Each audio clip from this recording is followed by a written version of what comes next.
¿Cómo estás? Tú de Israel, yo ahora estoy en Perú, un corto tiempo, regresaré en unos días ya nuevamente para allá. Pero es un gusto verte, la verdad que no te veía hace tiempo y han habido algunos cambios. ¿Cómo vas? Muy bien, muchas gracias, Richard. Te fuiste y llegó el calor. Sí, Urge que regreses. Aquí me todavía fui, es aire fresco. me fui alejándome del calor, está bien, eso es bueno. Ricardo, en estos días que me fui, bueno, yo me fui justo el día después, correcto, el día después de los incendios, Correcto.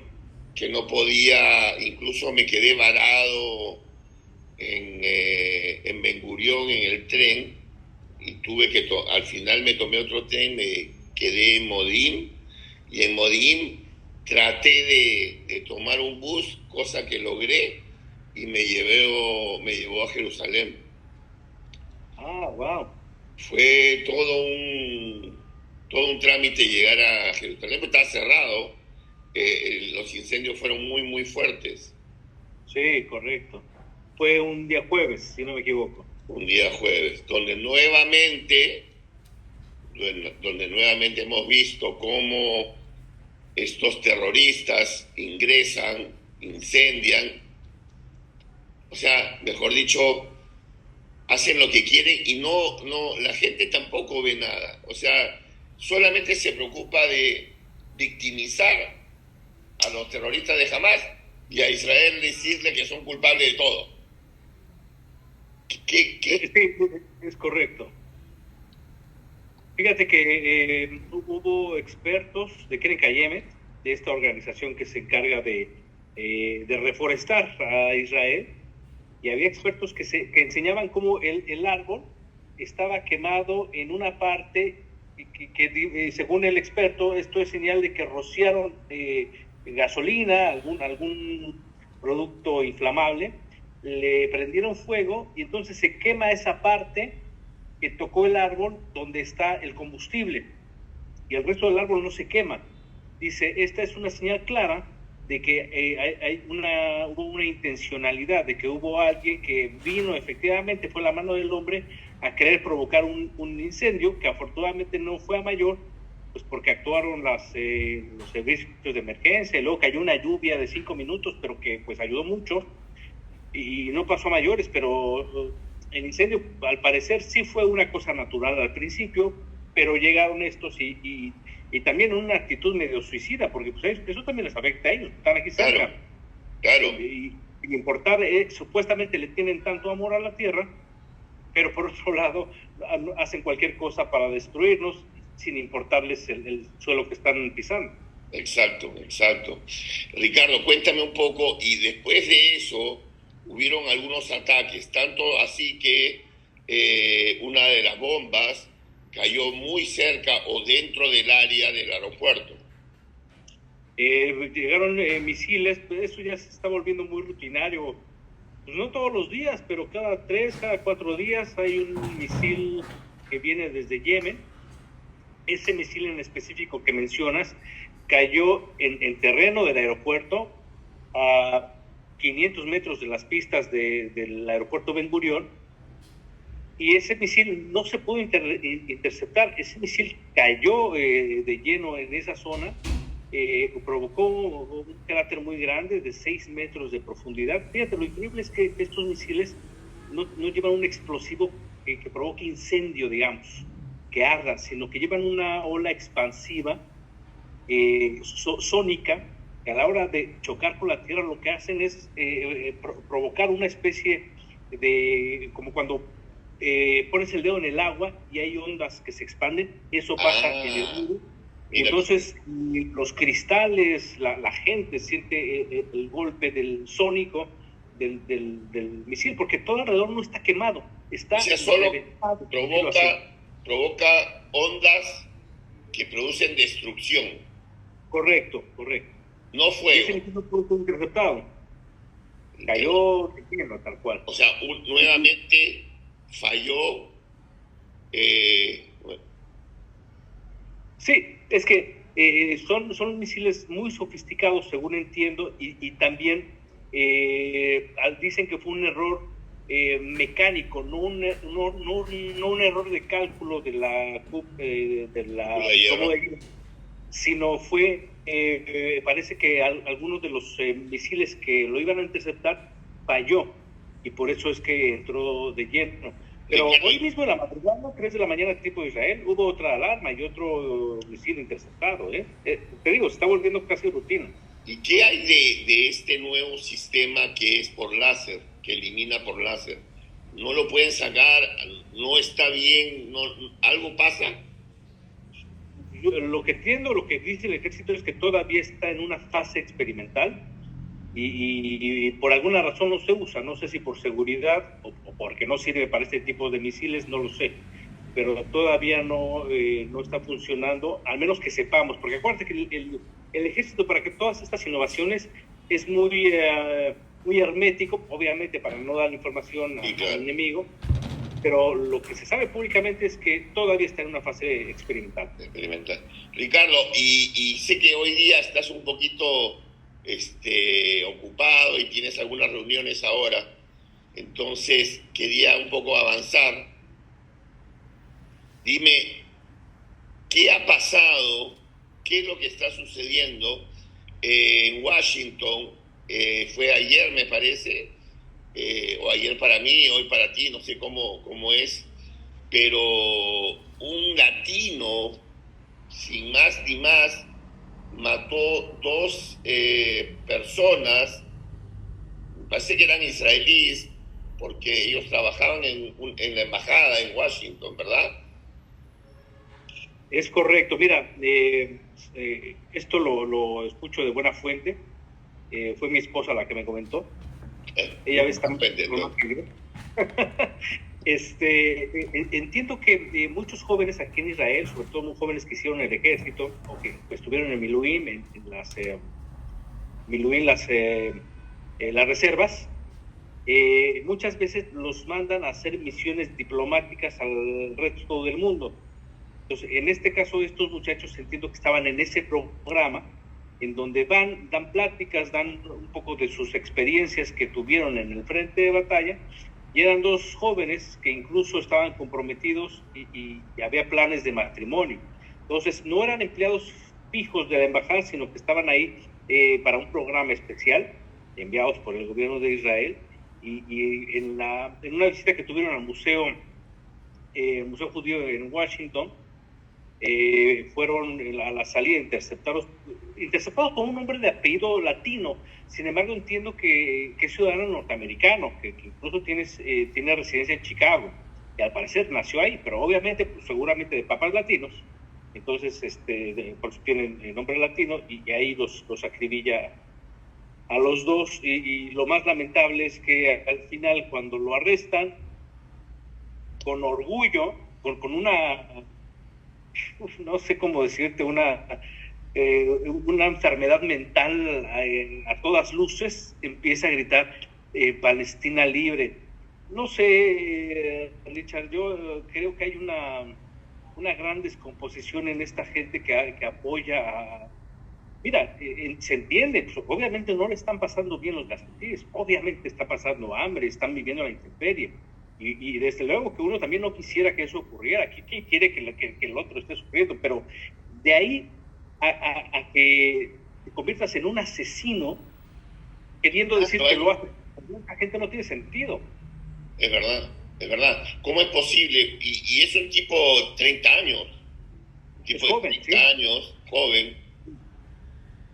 Yo te digo, yo creo que si le preguntas, no sabe dónde queda Gaza. No tiene idea, te lo aseguro, no tiene idea, pero tiene la cabeza tan lavada, sí, que el tipo ya tiene un odio dentro de su cabeza contra el israelí, contra el judío, que no lo puede, parece, manejar, ¿no es cierto? Ahora, es increíble cómo después del 7 de octubre y después de todos estos 500 y pico de días que han pasado, haya más odio. Yo no sé, Ricardo, qué piensas tú, pero ¿tú crees que Israel debió haber actuado más rápidamente y en seco, como se dice, como para decir, entras, destruyes y se acabó todo, y no hacerlo por pasitos? O sea, ¿crees que esto ha provocado que haya más antisemitismo en el mundo? ¿O que se haya liberado? Porque yo creo que antisemitismo ha habido siempre. Lo que pasa es que ahora parece que fuera de moda que cualquier ignorante sea antisemita. Es correcto. Igual que tú, yo pienso que Israel no actuó con la velocidad que acostumbra, porque el ejército, las investigaciones son rápidas. Aquí alguien comete un atentado terrorista y a los 3 días está en la cárcel o eliminado. Aquí es rápido, no es como Latinoamérica, que ocurre un asesinato y nunca te enteras quién fue, si es que hay alguien que fue, porque muchas veces alguien muere de 3 balazos en Latinoamérica y dicen que fue suicidio, ¿no? Pero lo que se dice mucho es que fue el gobierno de Biden que impidió que Israel actuara con la severidad y contundencia que se requería, y por eso se ha alargado tanto tiempo. Ahora hemos visto que Israel actuó muy rápido, destruyendo infraestructura donde se localizaban los jefes, los líderes del Hamas, e inclusive a pie, casa por casa, cazándolos. Llegaron a la casa de un líder. El líder les disparó a los soldados defendiéndose, pero tuvieron que liquidar, pero se llevaron a la familia a la esposa y al hijo, arrestándolos, pues para ver qué información se puede sacarles, ¿no?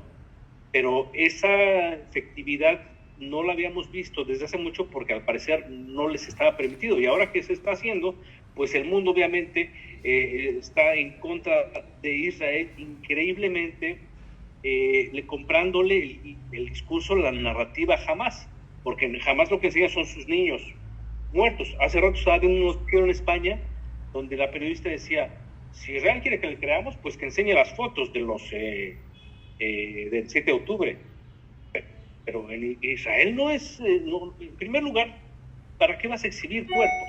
Que los puedes, si le buscas, los encuentras. Sí, y segundo, la carta de presentación de Israel no es decir, mire cómo nos mataron, pero jamás sí. Entonces jamás se enseña lo que hace Israel producto de la guerra, y jamás se victimiza. Es increíble, la gente se lo compra. Europa, el mundo, les compra esa narrativa, increíble. Sí, dime una cosa, Ricardo, tú siendo periodista, un gran periodista para mí, gracias. para muchas personas seguramente, ¿por qué Israel tiene tan mala prensa? ¿Por qué tiene tan poca gente que pueda estar en un medio de comunicación diciendo la verdad? Porque lo que yo no quiero o no quisiera es que salga alguien a favor de Israel mintiendo. No, yo quiero que las cosas se digan como son, como pasan, como suceden. ¿Por qué Israel tiene tan mala prensa y nunca ha tenido una buena prensa? Esa es la verdad, nunca ha tenido buena prensa.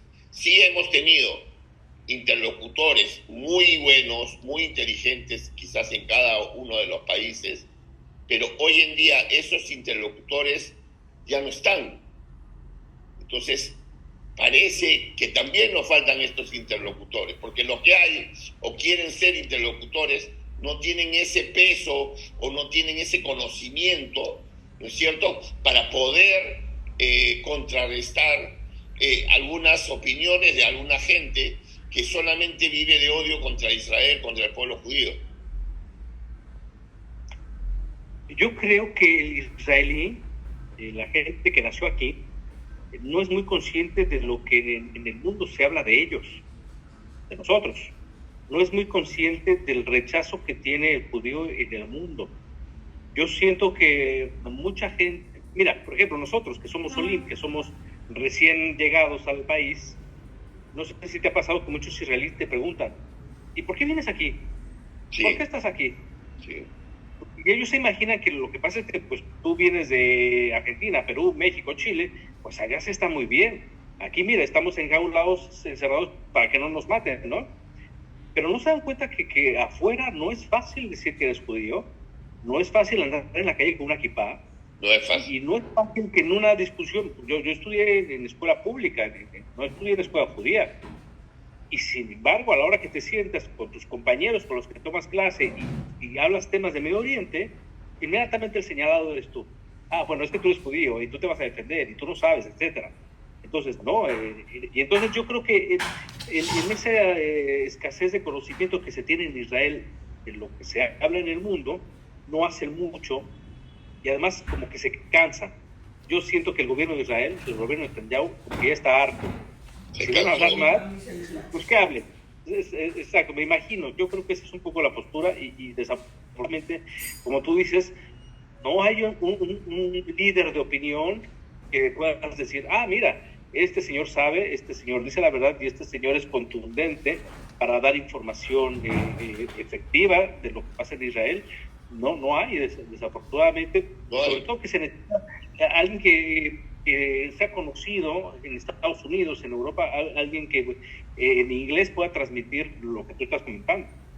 Sí, acá había una persona que realmente tenía un nivel muy, muy alto y lamentablemente, bueno, ya no está entre nosotros. Y podía explicar, podía hablar, podía tener una conferencia, pero hoy en día solamente existen o llaman en la televisión, llaman a gente, analista política, yo le pongo entre comillas porque analista política no es, todo hablan a favor del bando de los terroristas, que no se dan cuenta, que yo no sé si no se dan cuenta o reciben, no sé, en condicional pongo, porque uno no puede saber nunca, reciben algún tipo de remuneración. No lo sé, Ricardo. Es que es tan raro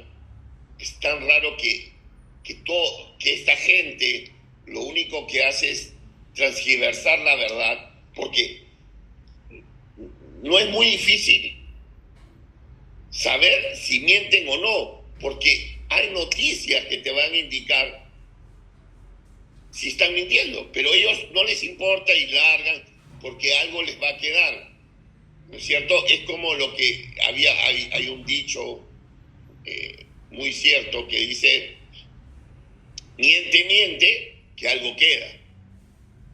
¿Mm? Claro. Y si la gente está dispuesta a creerlo, entonces se convierte en una verdad en su mente.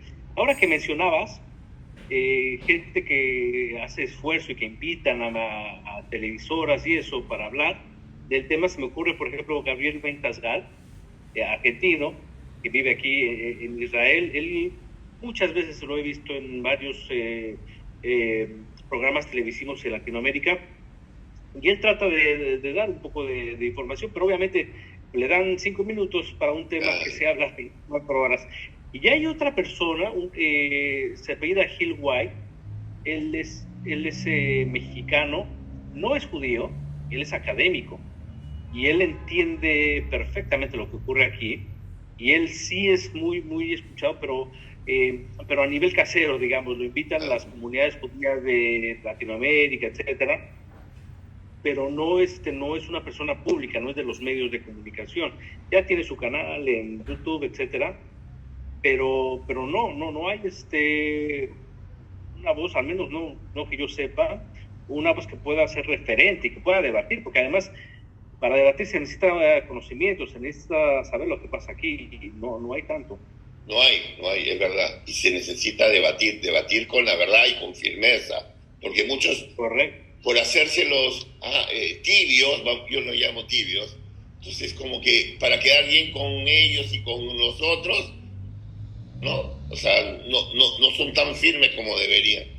Bueno, Ricardo, la verdad que ha sido un gusto, sé que te tienes que ir, ha sido un gusto verte, ya nos veremos seguramente la semana que viene, si Dios quiere estoy por allá de nuevo, así que nos vamos a ver de todas maneras y seguir un poco con estas noticias que tratamos de dar para que la gente se entere. Dinos por favor, Ricardo, tu canal, para que la gente pueda también volver a seguirte y por favor también pongan likes, hagan preguntas para que podamos seguir creciendo y poder responderle a cada uno de ustedes las preguntas o las dudas, mejor dicho, que tengan. Gracias, Richard. Estamos en Enlace Judío. Todos los días tenemos una videocolumna que se llama Desde las calles de Israel en el canal Enlace Judío. Ahí con todo gusto esperamos a todos. Y pues sí, que comenten lo que opinan, lo que quieren saber, para que podamos platicarlo, Richard, y podamos atender pues dentro de nuestras posibilidades todas las dudas que pueda tener la gente sobre lo que está pasando acá. Gracias, Ricardo. Que tengas una buena tarde. Richard, que tengas una buena noche. Un abrazo. Abrazo.